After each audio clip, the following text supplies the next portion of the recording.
In today's video, I'm going to teach you how to create custom field mapping in Salesforce. If you're looking to tailor your Salesforce environment to better fit your business requirements, understanding how to set up custom field mapping is essential. Whether you're integrating with another system or simply refining your internal processes, this guide will help you through the process in just a few straightforward steps. To begin, you'll want to open up Salesforce. Once you're logged into your account, focus your attention on the top right corner of the screen. There, you'll see a gear icon.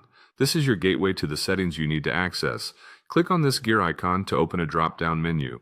From this menu, select Setup. This option will direct you to the central hub where you can manage and configure various aspects of your Salesforce environment. Once you find yourself on the Setup page, you need to locate the Quick Find search box. This is a powerful tool that can swiftly lead you to all the functionalities Salesforce has to offer. Here, type in Object Manager. As you type, you'll notice suggestions matching your input. When Object Manager appears, click on it to proceed. Now that you're in the Object Manager, search for and select Lead. This section pertains to the lead management component of your Salesforce instance where you're going to create custom field mappings. Once you've opened the lead details, direct your attention to the left sidebar. One of the options you'll see there is Fields and Relationships. Click on it to view all existing fields and relationships associated with leads. Within the Fields and Relationships section, you'll find a button labeled Map Lead Fields. Clicking this button will take you to the field mapping interface. At this stage, you'll notice two columns. The left column displays your existing custom lead fields, while the right column is where you will match these with their corresponding fields. Your task here is to find the custom lead field that you need on the left. After locating it, move to the right column. Carefully select the corresponding field that matches your requirements. This step ensures that data transitions smoothly and accurately